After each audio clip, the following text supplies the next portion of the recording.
서울 한남 3구역 재개발 사업 관련 건설사들이 입찰 무효와 함께 검찰 수사까지 받게 되자 재개발 조합에도 발등의 불이 떨어졌습니다.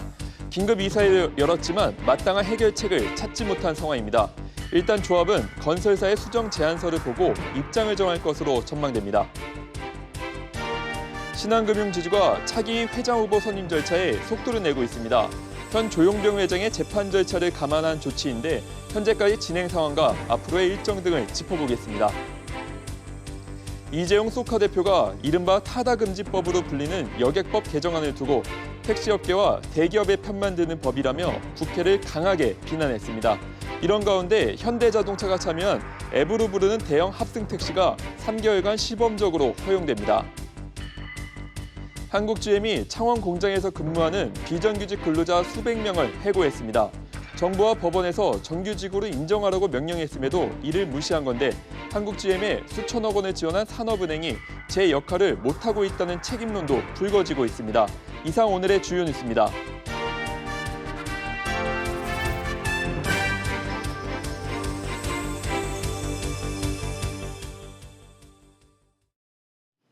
시청자 여러분 안녕하십니까? 뉴스 프리즘 시작합니다. 과열 수주 경쟁으로 시공사 입찰 무효와 검찰 수사를 받게 된 서울 한남 3구역 재개발 사업 분위기가 차갑게 가라앉고 있습니다. 결단을 내려야 하는 재개발 조합은 오늘 긴급 이사회를 열었지만 해결책을 찾지 못했고 일단 건설사들의 수정 제안서를 받아보기로 했습니다. 김성훈 기자가 현장 취재했습니다. 총사업비 7조 원 규모의 재개발 사업이 진행 중인 서울 용산구 한남 3구역입니다. 국토부와 서울시가 시공사 선정 입찰에 참여한 건설사들의 제안 내용에 위법 사안이 다수 있다면서 입찰 무효 결론을 내린 뒤 충격이 이어지고 있습니다. 권고사항은 내려질 것 같았는데 이 정도로 전반적인 사항에 대해서 다 수정을 하라고는 예상을 못했죠. 이번 결정에 이곳 조합원들은 당혹감과 불만을 나타내고 있습니다. 속도 내나 그랬는데 차일피 이게 또 딜레이 될 거 아니에요? 딜레이 좀 가라앉았죠. 조합이 판단하라는 거는 무효 결정을 내리라는 소리랑 똑같죠. 조합 집행부에 대한 불신의 목소리도 나오기 시작했습니다. 당연히 불만이 나오는 거지. 파악도 못하고 뭐 하는 거냐. 모릅니다. 뒤늦게 조합이 긴급 이사회를 열었지만 뾰족한 해결책은 찾지 못했습니다. 결론이 안 나고 올 회의만 했는데 그들이 할 건지 결론 듣고 난 이후에 진행할 거. 조합은 당초 계획대로 28일 건설사들의 현장 설명회를 열 예정입니다. 다만 건설사들이 이번에 지적받은 특화 설계와 분양가 보장 약속 등을 제외한 채 참석할 예정이어서 설명회 분위기도 크게 가라앉을 것으로 예상됩니다. SBS CNBC 김성훈입니다. 한남 3구역 입찰 무효 결론이 나온 뒤 파장이 커지고 있습니다. 재개발 사업에서 사업자 선정 때부터 무효를 결정한 건 이례적인 일인데요. 서울 집값을 잡기 위해 정부가 모든 정비 사업장을 들여다볼 것이란 전망도 나오고 있습니다. 황인표 기자와 얘기 나눠보죠. 황 기자. 네. 이 정부가 입찰 무효라는 촉강수를 뒀는데 그만큼 서울 집값이 불안하다는 뜻인가요? 그렇습니다. 최근에 상한제를 비롯해서 여러 가지 대책이 나왔지만 서울 아파트값 이번 주까지 23주 연속으로 상승하고 있습니다. 이 재건축과 재개발 아파트의 경우 특히 이 투자 수요가 좀 많이 몰리는데 그러면서 가격이 좀 크게 올랐고요. 한남 3구역 같은 경우 완공이 되면 건너편에 있는 반포동 아파트처럼 3.3제곱미터당 1억 원은 갈 것이다. 이런 소문까지 돌기도 했습니다. 이런 배경 속에 이 건설사들의 그 수주 경쟁이 과열이 좀 된 측면이 있고 이 특화 설계와 이주비 무이자 지원 등 위법 사안들이 확인되면서 결국 이번에 입찰 무효라는 결론까지 나오게 된 겁니다. 재건축 초과이익 환수제와 이 분양가 상한제 등 이 과도한 개발 이익을 옥죄는 제도와 함께 이 과열 조짐을 보이는 이 사업장에 대해서 불법 사항도 정부에서 세밀하게 들여다보겠다 이런 의지가 이번에 반영된 것으로 해석이 되고 있습니다.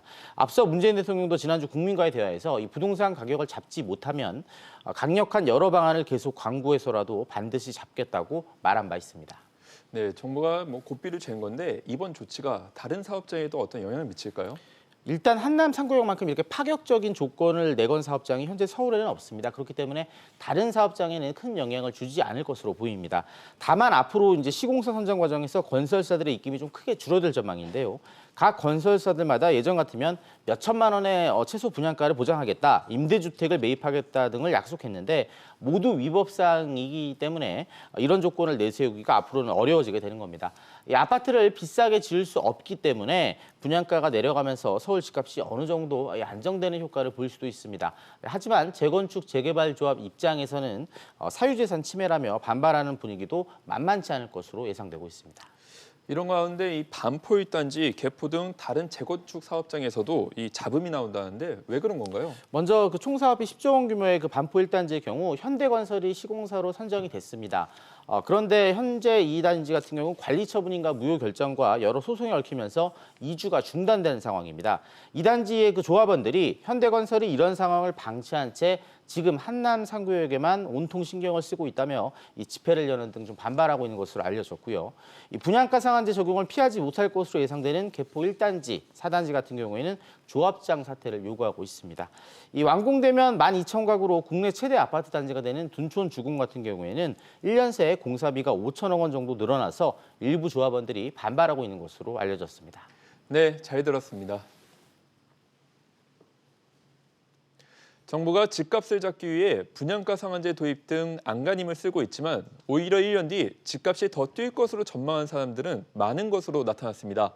정가윤 기자가 보도합니다. 서울 마포구 아현동 레미안 푸르지오 아파트입니다. 지난달 전용 면적 84제곱미터가 13억 6천만 원에 거래됐는데 이달 들어 15억 3천만 원으로 2억 가까이 뛰었습니다. 입주 매매가 없잖아요. 주인이 팔려는 사람들이 없어요. 그러다 보니까 입주 매매는 비싸게 내놓는 거야. 올라가면서 계속 되고 있거든요. 그게 어디까지 갈지는 모르겠지만. 이번 달 주택가격 전망 소비자 심리지수는 120으로 지난달보다 5포인트 상승해 지난해 9월 이후 최고치를 기록했습니다. 지난 3월 바닥을 찍고 반등하면서 8개월 연속 상승하고 있는 겁니다. 집값이 더 오를 것이라는 전망이 확산되는 가운데 소비자 체감 경기도 7달 만에 최고치를 기록했습니다. 소비자 심리지수가 100을 넘기면 소비자들이 낙관적이라는 의미인데 이번 달 100.9로 2.3포인트 오르면서 기준선을 소폭 웃돌았습니다. 현재 생활형편은 전월과 동일한 수를 기록했지만 생활형편 전망이 상승하면서 전체적으로 상승한 것으로 나타났습니다. 한국은행은 미중 무역 협상 진전에 대한 기대와 주가 상승, 국내외 경기 개선에 대한 기대감 등이 소비 심리 개선에 영향을 미쳤다고 분석했습니다. SBS CNBC 정광윤입니다. 신한금융지주의 차기 회장 후보 선임 절차가 속도를 내기 시작했습니다. 신한금융은 어제 회장 후보 추천위원회를 열어 1차 후보군을 추린 것으로 확인됐습니다. 현 조용병 회장의 재판 절차를 감안해 서둘러 후보를 확정 지으려는 것으로 풀이되는데요. 손서우 기자의 단독 보도입니다. 신한금융지주는 어제 차기 회장 선임을 위한 첫 회장 추천위원회를 개최한 것으로 확인됐습니다. 첫 회추위에서 위원들은 폭넓게 회장 후보군을 추렸는데 현 조용병 회장을 비롯해 위성호 전 신한은행장, 임영진 신한카드 사장 등 주요 계열사 전현직 CEO들 15명이 후보군에 이름을 올렸습니다. 회추위는 이르면 다음 달 중순까지 최종 회장 후보를 결정할 계획인 것으로 알려졌습니다. 회추위에서 앞으로 회장 후보군을 압축해 최종 후보를 추천하게 될 예정입니다. 회추위가 회장 선임 절차를 앞당기는 것은 조 회장의 채용비리 재판 1심 선고 일정을 감안한 것이라는 분석입니다. 조 회장의 연임이 유력한 것으로 전해지는 가운데 회추위는 무죄 추정 원칙에 따라 1심 공판 전에 조 회장을 차기 회장으로 추천하는 절차를 마무리 지을 것으로 알려졌습니다. 조 회장의 1심 공판은 내달 18일로 확정됐고 회추위는 공판 전인 13일에 최종 회추위를 열어 최종 후보를 추대한다는 계획입니다. SBS CNBC 손석우입니다. 이재용 소카 대표가 택시업계와 대기업의 편만 드는 일방적인 법을 만들지 말라며 국회를 강하게 비난했습니다. 여객법 개정안 이른바 타다금지법을 졸속 법안이라고 부르며 적극적으로 입법 저지에 나선 건데요. 취재기자 연결합니다. 김정현 기자. 네, 김정현입니다. 네, 이재용 소카 대표가 작심 발언을 했습니다. 네, 이재용 대표는 오늘 오전 자신의 페이스북을 통해 이 졸속으로 충분한 논의도 없이 택시업계와 대기업 편만 드는 일방적인 법을 만들 것이 아니라 이 국민 편익과 미래 산업을 고려한 법안을 만들어야 한다고 지적했습니다. 그러면서 혁신 모빌리티를 금지하고 택시의 틀에서만 혁신하라는 국토부 김현미 장관, 박홍근 의원의 법안이 정기국회에 통과될 것이란 여야 합의 보도가 나오는데 사실이 아니길 바란다고 말했는데요. 특히 타다는 택시에 피해를 주지 않는다는 점을 강조하면서 이 타다를 왜 실패한 택시 회사가 되라고 하느냐고 반문했습니다. 이 타다 대표와 공동 입장문도 발표했네요.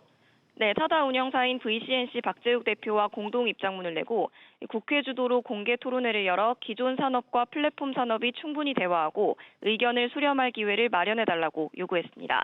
두 대표는 기존 산업과 새로운 산업 간 실질적인 논의는 9월 이후 전무한 상태라며 양자 모두가 법안이 졸속으로 처리되는데 크게 우려하고 있다고 주장했습니다. 그럼 이 법안을 발의한 박홍근 의원의 반응은 어떻습니까? 네, 박홍근 의원은 즉각 기자회견을 열고 이 타다의 일방적인 주장은 상당 부분 본말을 전도하거나 사실을 왜곡했다며 강하게 반발했습니다.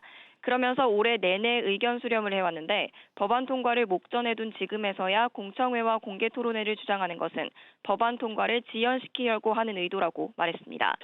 박 의원은 특히 공유경제 개념을 무리하게 끌어와 자사의 이익을 극대화하려는 것은 받아들일 수 없다고 비판했습니다. SBS CNBC 김정현입니다. 규제 샌드박스 제도를 통해 소비자들과 만날 수 있게 된 서비스가 늘어났습니다. 규제 샌드박스 심의위원회가 열렸는데요. 취재기자 연결해 자세한 내용 들어봅니다. 오수영 기자. 네, 오수영입니다. 네, 이 어떤 서비스들 가능해졌습니까? 네, 대형 택시 합승과 내국인 공유 숙박 등이 가능해졌습니다. 현행 택시 발전법에 따라 택시에 합승을 할 수는 없는데요. 현대자동차와 KST 모빌리티는 오늘 열린 ICT 규제 샌드박스 심의위원회에서 3개월간의 실증 특례를 받았습니다. 우선 은평 뉴타운에서 대형 택시 6대가 최대 100명의 고객을 상대로 시범 운영됩니다. 고객 1명당 3명까지 합승할 수 있기 때문에 최대 400명까지 이용해 볼 수 있습니다. 서울 지하철역 근처에서 내국인을 상대로 공유 숙박을 지원하려는 위홈도 실증 특례를 받았는데요. 4,000명의 호스트가 자신이 직접 거주하는 집에서만 연 180일 이내에서 운영할 수 있습니다. 이 민간에서 자율적으로 규제를 개선하라고 권고된 서비스도 있다면서요? 네, 그렇습니다. 카카오페이와 언네스가 신청한 전자영수증 플랫폼입니다. 여신금융협회가 정한 현행 신용카드 가맹점 표준 약관은 매출 전표, 즉 영수증을 출력하도록 규정하고 있습니다. 심의위원회는 전자영수증의 종이영수증과 같은 효력을 갖게 하면서 여신금융협회에 약관을 즉시 개정하라고 권고했습니다. 이 규제 샌드박스 제도, 이게 지난 1월에 처음 시행됐는데 지금까지 성과 어떻습니까? 네, 현재까지 총 113건의 과제가 접수돼서 95건이 처리됐습니다. 14건의 신기술과 서비스가 시장에 출시됐는데요. 이 중 2건은 규제 개선이 완료됐습니다.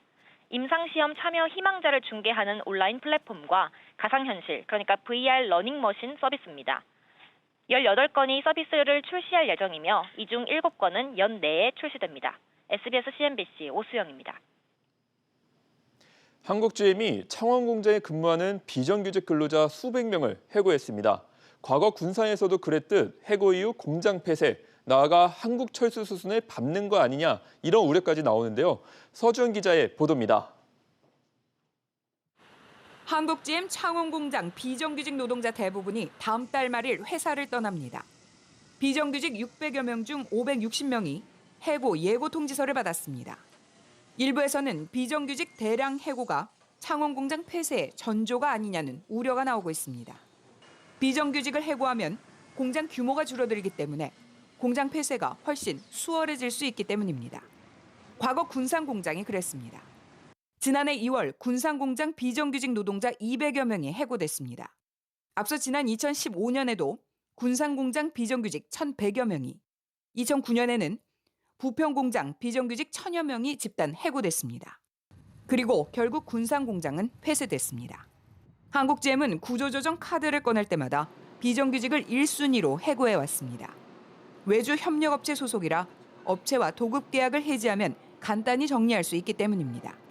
실질적으로 좋은 차를 생산하기보다도 철수에 대한 정리를 하는 것 아닌가라는 신호를 많이 줬기 때문에 군산 공장에 이어서 창원 공장을 폐쇄시키는 하나의 절차 과정이 아닌가라는 우려사항이 더 커지고 있기 때문에 법원은 이미 여러 차례 이들을 정규직 신분으로 인정해줘야 한다는 결정을 내렸습니다. 노동부 역시 지난해 5월 창원 공장 비정규직 774명을 직접 고용하라며 사측에 70억 원의 과태료를 부과했지만 한국GM은 불복했습니다. 노조는 일방적 해고 통보를 규탄하는 대규모 집회를 여는 등 한국GM을 상대로 총력 투쟁에 나설 방침입니다. SBS CNBC 서주연입니다. 앞서 보신 것처럼 한국GM이 창원 공장의 비정규직 560명을 대량으로 해고한 것을 두고 논란이 일고 있습니다. 하지만 8천 원 넘게 지원을 한 산업은행은 정작 아무 이야기도 하지 못하고 있는데 산업부 윤서은 기자와 이야기 나눠보겠습니다. 윤 기자, 먼저 산업은행이 한국은행에 지원한 금액과 어떤 조건으로 이렇게 들어간 건가요? 네, 산업은행은 지난해 5월 한국GM의 경영 정상화를 위해 8,100억 원의 자금을 지원했습니다. 당시 새로운 차종 2개의 생산 투입과 10년간 지분 매각 제한 등 GM 측의 먹튀 방지를 위해 조건을 달았는데요. 이동걸 산업은행 회장은 한국GM이 10년 안에는 철수할 수 없다고 강조하기도 했습니다. 10년간 자산 20% 이상을 매각할 때 2대 주주가 비토권을 행사할 수 있는 10년 이내에는 철수를 할 수 없다는 그런 조항이 있고 이런 조항이 있는데 그런데 이번에 발생한 이 대량의 비정규직 해고를 두고 산업은행은 어떤 입장을 보이고 있습니까? 네, 산업은행은 2대 주주이긴 하지만 경영상의 의사결정에 대해서는 따로 밝힐 내용이 없다고 밝혔습니다. 다만 비정규직 해고 문제는 산은이 걸었던 조건과 무관하다고 설명했는데요. 산은은 또 한국GM이 부평 1공장과 창원 공장의 신차종 투입 등의 조건도 정상적으로 이행할 계획이라고 밝혔습니다. 그럼 이걸 풀이해 보면 지원 조건이 없어 대량 해고에도 불구하고 산은은 아무 할 말이 없다 이렇게 정리할 수가 있나요? 네, 그렇습니다. 정부가 8천억 원이 넘는 자금을 지원했음에도 비정규직 다수가 해고된 것을 두고 손 놓고 봐야 하는 상황입니다. 게다가 이번 해고를 계기로 창원 공장의 폐쇄설이 나오고 있는데요. 창원 공장이 군산 공장과 비슷한 절차를 밟을 수 있다는 겁니다. 한국GM 군산공장은 지난 2015년 생산 물량 감소 등을 이유로 근무체계 개편 및 비정규직 해고가 발생했는데요. 이 때문에 산은이 뒷짐만 지고 있을 것이 아니라는 지적이 나옵니다. 또한 산은의 책임론도 불거질 조짐입니다. 네, 윤 기자 잘 들었습니다. 지난 9월 출생아 수가 1년 전에 비해 7% 넘게 줄어들면서 역대 최저치를 이어갔습니다. 지난해 아동수당으로 2조 원이 넘는 예산이 들어갔는데 실제 출산율에는 도움이 되지 않고 있습니다. 임조은 기자의 보도입니다. 올해 배정된 아동수당 예산은 2조 1,000여억 원. 내년에는 지급 대상 나이가 만 7세 미만의 모든 아동으로 확대되면서 올해보다 1,200억 원 늘어난 2조 2,800억 원에 달합니다. 그런데 아동수당이 출산율 제고에는 별 효과가 없다는 분석이 나왔습니다. 한국보건사회연구원이 아동수당을 받는 부모들을 대상으로 설문조사한 결과 추가 출산 의향이 생겼다고 응답한 비율이 2.6%에 그쳤습니다. 변화가 없다 응답한 경우도 24%에 육박했습니다. 이런 분위기는 실제 출산율에도 그대로 나타나고 있습니다. 통계청이 발표한 지난 9월의 출생아 수는 2만 4천여 명으로 지난해 같은 달보다 2천여 명 가까이 줄었습니다. 통계 작성이 시작된 지난 1981년 9월 이후 역대 최저치인데 2016년 4월부터 42개월 연속 최저 기록을 새로 세우고 있습니다.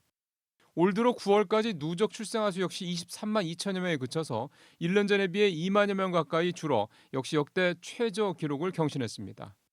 인구 1,000명당 출생아 수를 의미하는 조출생률은 5.7명으로 9월 기준으로 역대 최저 기록을 이어갔습니다. 반면 사망자 수는 2만 3천여 명으로 1년 전보다 2.9% 증가했는데 이렇게 출산은 줄고 사망자는 늘면서 인구 자연 증가 규모가 1년 전에 비해 82%나 줄어든 560명에 그쳤습니다.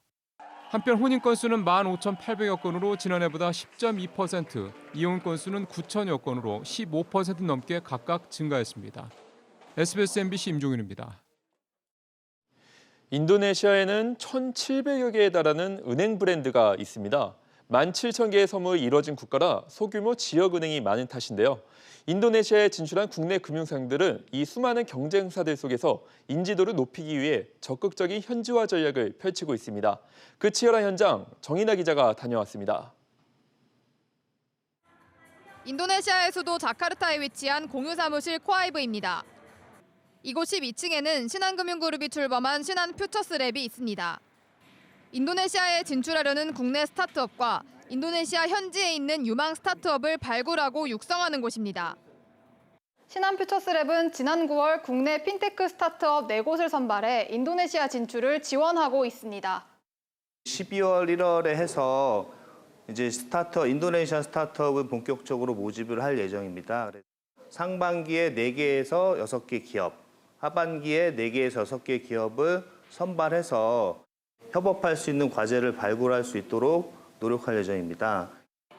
현재 인도네시아에는 110여 개의 상업은행과 1,600여 개에 달하는 영세 지역은행이 있습니다. 치열한 경쟁이 벌어지는 인도네시아 은행 시장에서 신한금융그룹은 스타트업과의 협업을 통해 현지 시장 생태계를 구축하고 있습니다. 우리은행의 경우 연금담보대출에 특화된 현지은행을 인수합병해 연금대출 특화 점포수를 늘리고 있습니다. 그 결과 지난해 기준 영업수익 1억 달러를 달성하고 당기순이익은 3,700만 달러를 기록했습니다. 인도네시아 연금공단과 업무 제휴로 현지 연금대출 시장 확대에 주력하고 있습니다. 현지 시장에 최적화된 영업점 배치 전략과 태블릿 PC 및 웹 베이스 대출 프로세스를 기반으로 현지 경쟁력을 강화하고 있습니다. 이 밖에도 국내 은행들은 현지인 매니저를 양성하는 등 철저한 현지화 전략으로 승부수를 던지고 있습니다. 인도네시아 자카르타에서 SBS CNBC 정인아입니다. 문재인 대통령과 메콩강 유역 국가 정상이 모여 미래 협력 방안을 담은 한강 메콩강 선언을 채택했습니다. 어떤 내용인지 취재기자 연결합니다. 정유영 기자, 문재인 대통령이 메콩강 국가 정상과 한강 메콩강 선언을 채택했다고요? 네, 메콩강 유역 국가인 캄보디아, 라오스, 미얀마, 태국, 베트남과의 협력을 강화하는 첫 정상회의가 열렸는데요. 한강 메콩강 선언이 채택됐습니다. 문 대통령 이야기 들어보겠습니다. 우리는 한메콩 관계를 획기적으로 발전시켜 나갈 초석을 마련했습니다. 한강 메콩강 선언은 경제 협력을 넘어 사람 중심의 평화와 번영의 동반자로 가는 이정표가 되어줄 것입니다. 구체적으로 어떤 내용 담겨 있습니까?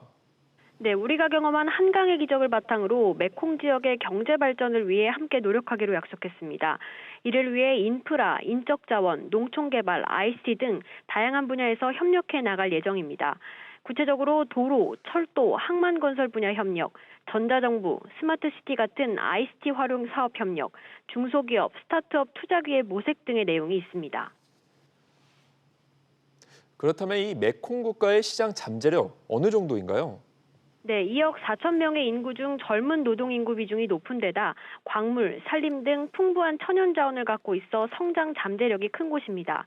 이미 경제 협력이 활발한 베트남을 거점으로 시장을 넓혀 나갈 수 있는 조건도 갖추고 있습니다. 이 때문에 메콩강 유역 국가가 신남방 정책의 핵심 지역 중 하나로 주목받고 있습니다. SBS CNBC 정윤영입니다. 다음 달 중 한일 정상회담 개최 가능성이 제기되고 있습니다. 회담 전 징용 문제 등에 대한 시각 차이를 좁히고 대안을 마련할 수 있느냐가 최대 관심사로 떠오르고 있습니다. 취재기자 연결합니다. 최나리 기자. 네, 최나리입니다. 네, 이 한일 정상회담 가능성에 긍정적인 전망이 나왔다고요? 네, 모테기 도시미스 일본 외무상은 요미우리 신문과의 인터뷰에서 한일 정상회담 조율은 자연스러운 일이며 환경도 갖춰지는 중이라고 말했습니다. 정상회담은 다음 달 24일 중국 스촨성 청도에서 열리는 한중일 정상회의를 계기로 마련될 가능성이 커 보입니다. 하지만 이 민감한 이슈인 강제징용 배상 판결을 두고는 여전한 입장 차이를 보이고 있다고요? 모테기 일본 외무상은 징용 문제에 대해서는 한국의 책임이라며 국제법 위반 상태를 빨리 시정하도록 강하게 요구하겠다고 했습니다. 징용 소송 판결을 근거로 압류한 일본 기업의 한국 내 자산 현금화에 대한 우려와 우리 정부에 대한 압박으로 풀이됩니다. 이런 가운데 아베 총리는 문희상 국회의장이 내놓은 배상 판결법에 관심을 보였다고요? 네, 문희상 국회의장은 지난 5일 방일 중에 한일 기업과 국민이 참여하는 재단을 통해 위자료를 지급한다는 해법을 제시했습니다. 한국과 일본 기업이 자발적으로 출연금을 만들고 양국 국민이 성금을 더하는 방안입니다. 연내 법안 발의를 앞둔 가운데 아베 총리가 관심을 보인 것으로 알려졌는데 일본 정부는 공식 논평을 피했습니다. 하지만 일부 피해자들이 반대하고 있어 현실화는 불투명합니다. 이런 상황에서 징용 판결과 경제 제재 해제가 한꺼번에 한일 정상 간 담판에서 결론이 날지 주목됩니다. SBS CNBC 최나리입니다. SK케미칼의 치매 치료 패치가 미국 식품의약국의 판매 허가를 받았습니다. SK케미칼은 국내 제약사가 개발한 치매 치료 패치 제품이 FDA 승인을 받은 건 처음이라고 밝혔습니다. 이 제품은 지난 2007년 다국적 제약사가 개발한 제품의 복제약으로 2010년 개발 이후 국내의 19개국에 판매되고 있습니다. 공정거래위원회가 전국 15,000개 자동차 판매 대리점을 조사한 결과 상당수가 제조사의 불공정 행위를 경험한 것으로 나타났습니다. 특히 10곳 가운데 3곳은 공급업체인 완성차 제조사로부터 직원 인사 간섭을 받았고 15%는 사전 협의 없이 공급 축소를 겪었습니다. 조사 대상 대리점의 절반 가까이는 매장 내 특정 인테리어 양식을 요구받고 시공업체까지 지정됐던 것으로 밝혀졌습니다. 경기도 시흥의 한 초등학교에서 집단 식중독 의심 증상이 나왔습니다. 시흥 보건소 등에 따르면 이 초등학교 학생 50여 명은 지난 22일 구토와 설사 등 이상 증상을 보였는데 학생 한 명에게서는 노로바이러스 양성 반응이 나왔습니다. 노로바이러스는 겨울철에 주로 발생하는 식중독 바이러스로 예방을 위해선 손을 깨끗이 씻고 해산물은 반드시 익혀 먹어야 합니다. 데이터 3법 중 하나인 개인정보보호법 개정안이 국회 행정안전위원회에서 의결돼 오는 29일 본회의 통과 가능성이 높아졌습니다. 개인정보법 개정안은 특정 개인을 식별할 수 없도록 처리한 가명 정보를 본인의 동의 없이도 과학적 목적 등으로 활용할 수 있도록 하고 있습니다. 하지만 데이터 3법 중 나머지 정보통신망법과 신용정보법은 각 상임위에 계류돼 여전히 본회의 통과가 불투명한 상황입니다.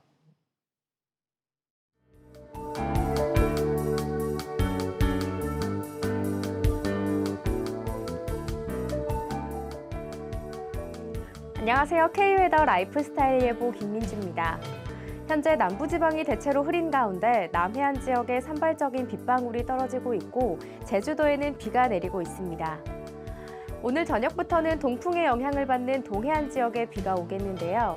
내일까지 강원 영동과 경북 북부 동해안에 30에서 70mm, 경상 동해안과 제주도에 5에서 20mm의 비가 내리겠습니다.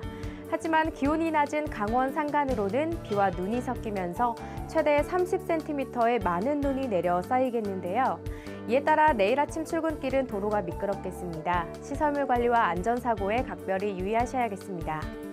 한편 내일 아침 내륙을 중심으로는 영하권의 기온을 보이며 춥겠습니다. 서울의 아침 기온은 0도, 대전은 영하 3도, 전주는 영하 2도까지 떨어지겠는데요. 여기에 강한 바람까지 불면서 체감온도를 더욱 끌어내리겠습니다. 내일 우리나라는 바레만 부근에 위치한 고기압의 가장자리에 들겠습니다. 다음은 자세한 지역별 날씨입니다. 중부지방 내일 아침 기온이 큰 폭으로 떨어집니다. 영하권의 기온을 보이며 춥겠는데요. 하늘은 대체로 맑겠습니다. 동해안 지역에 내리는 비와 눈은 내일까지도 이어지겠습니다. 낮 기온은 속초와 강릉 4도로 종일 춥겠습니다. 남부지방 대체로 맑겠지만 부산은 아침까지 비가 오겠고 제주도는 내일 아침부터 낮까지 비가 오겠습니다. 바다의 물결은 전 해상에서 매우 높게 일겠고요.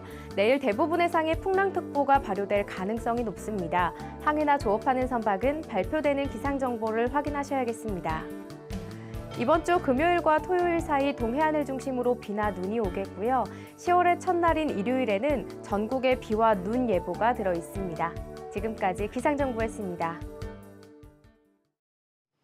오늘 저희가 준비한 소식은 여기까지입니다. 시청해 주셔서 감사합니다.